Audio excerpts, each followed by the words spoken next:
Good morning बच्चों, कैसे हैं आप सब। गुंजन हिंदी पाठमाला कक्षा 5 में आपका बहुत बहुत स्वागत है। आप लोगों ने पिछले दिन एक अध्याय पढ़ा। उस अध्याय का नाम है महादानी कर्ण, है ना। तो महादानी कर्ण के जीवन के बारे में हम लोग नाटक शैली, नाटक विधा के रूप में उसे पढ़ा। आइए उस विधा के बहुविकल्पीय प्रश्न उत्तर को करते हैं, है ना। और आपसे अनुरोध है कि बताए गए और पढ़ाए गए बहुविकल्पीय प्रश्न उत्तरों को आप किसी कॉपी में लिखिएगा और उन्हें जल्द से जल्द याद करने की कोशिश कीजिएगा, क्योंकि परीक्षा में ऐसे तमाम तरह के शब्द, उसके अर्थ और चीज़ें आपसे पूछी जाएंगी ताकि आपको कन्फ्यूजन ना हो, ठीक है। तो चलिए बिना समय बर्बाद किए हम पढ़ते हैं पहले शब्द और उसके अर्थ। आपत्ति का मतलब होता है ऐतराज़, ऑब्जेक्शन जिसे कहते हैं, ठीक है। ईर्ष्या का मतलब होता है जलन। छद्मवेश का मतलब होता है बदला हुआ भेष, असली रूप छिपाना, ठीक है, मतलब अपना रूप बदल लेना। विवश का मतलब होता है मजबूर। अपवित्र का मतलब होता है गंदी। स्तुति का मतलब होता है प्रशंसा, ठीक है। मुहावरे हैं यहाँ पे 4, इसे ध्यान से देखिए। इसका मतलब क्या कहा गया है। नीचा दिखाना का अर्थ होता है अपमानित करना। अंतिम सांस लेना मतलब मनुष्य के निकट होना। माफ कीजिएगा, कौन सा शब्द है, मृत्यु के निकट होना। कान पकना मतलब सुन सुनकर दुखी होना।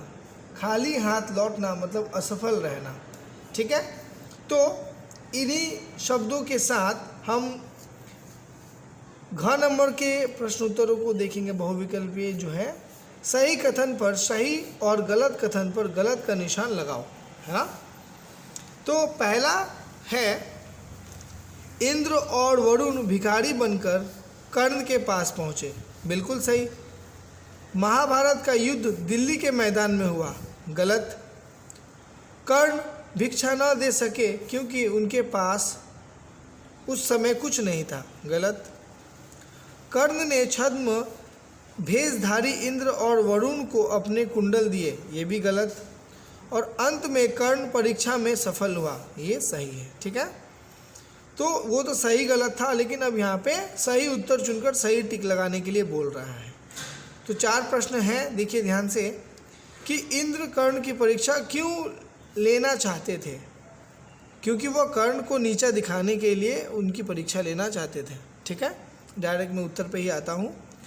कर्ण की परीक्षा लेने इंद्र अपने साथ किसे ले गए।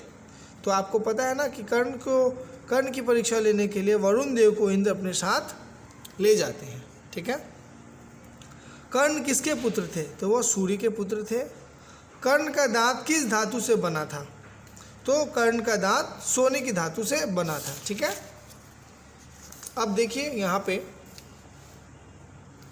पढ़ो, समझो और शब्द लिखो। क हलंत और छ का रूप धारण करता है, जैसे इससे शब्द बनता है भिक्षा, परीक्षा, ठीक है। त हलंत और र से बनता है त्र, और इनसे त्र से मिलते जुलते शब्द हैं पात्र और नेत्र। ज हलंत और य से बना है ज्ञ, जैसे संज्ञा, आज्ञा, ठीक है। समझ में आ रहा है आप लोगों को। और श हलंत र से बना है स, उससे बना शब्द है श्राप और मिश्र। स हलंत और थ स्थ, अस्त शब्द बना है। पहला शब्द बना स्थिर, अवस्थित, ठीक है। श हलंत और त सत, स्तुति, प्रस्तुति, ऐसे शब्द बने हैं। द हलंत और ध दध, तो युद्ध और प्रसिद्ध। क हलंत और त वक्त, तो व्यक्त और वक्त, 2 शब्द हैं, ऐसे बने शब्द हैं। और दूसरा नंबर देखिए, इन शब्दों में से पर्यायवाची शब्द चुनकर उचित स्थान पर लिखो। तो यहाँ पे कुछ शब्द दिए गए हैं जिनके पर्यायवाची शब्द आपको लिखने हैं। तो सोना, स्वर्ण, कंचन, ये उनके पर्यायवाची हैं। लड़ाई, समर, युद्ध। आँख, चक्षु, है ना, और नयन और नेत्र भी है, ठीक है। मैंने नेत्र लिख दिया, यहाँ पे देख लीजिएगा। कहानी, कथा, गाथा। झंडा, ध्वज, पताका, खून, लहू, रक्त। तो ये थी आपके पर्यायवाची शब्द जिसमें आपको कोष्टक से चुनकर लिखना था। तीसरा नंबर, छोटी की और बड़ी की लगाकर वाक्य पूरे करो। आपके लिए तो बहुत आसान है क्योंकि आप लोगों ने इसे बहुत बार पढ़ा है। सभी कर्ण की प्रशंसा करते थे। दूसरा नंबर, इंद्र ने कहा कि जाओ शीघ्र ही वरुण को बुला लाओ। ग नंबर, कर्ण की दान प्रियता की कहानियाँ सब जगह प्रसिद्ध हैं। घ नंबर, सबने कर्ण की प्रशंसा की। ठीक है, और आप इन दोनों चीज़ों को ध्यान से पढ़िएगा और मैं अब प्रश्नों को डायरेक्ट ऐसे दूंगा कि की और की परिभाषा बताओ, या की और छोटी की और बड़ी की कब लगते हैं। तो दो वाक्यों को जोड़ता है छोटी की, और पहले वाक्य की क्रिया के बाद आता है। ठीक है, क्यों के साथ जुड़कर क्योंकि के रूप में प्रयोग किया जाता है। दो संज्ञाओं के बीच में लगाकर उन्हें संबंध बताता है। सर्वनाम और संज्ञा के साथ लगाया जाता है। भूतकाल में क्रिया के रूप में वाक्य के अंत में लग जाता है। तो आप इसे देख लीजिएगा। ठीक है, अब आते हैं 4 नंबर। गौरवशाली शब्द में शाली और दान प्रियता में ता शब्द लगा है, इन्हें प्रत्यय कहते हैं। नीचे लिखे शब्दों में शाली और ता प्रत्यय लगाकर नए शब्द बनाओ। तो इन सारे जो बॉक्सेस हैं ना, यहाँ पे आपको ये शाली लिखने हैं और इन दोनों शब्दों को जोड़ देना है। ठीक है, तो भाग्य और शाली, तो क्या बना? भाग्यशाली, शक्तिशाली, शक्तिशाली, वैभवशाली, सौभाग्यशाली।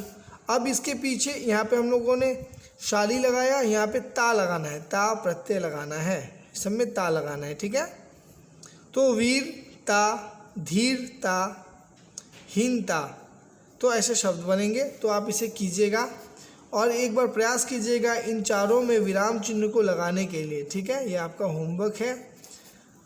दिए गए चीज़ों को ध्यान से पढ़िए, समझिए, उसे याद करने की कोशिश कीजिए ताकि परीक्षा में आपको किसी प्रकार की असुविधा ना हो। अभी के लिए इतना ही। आप सबका बहुत बहुत धन्यवाद।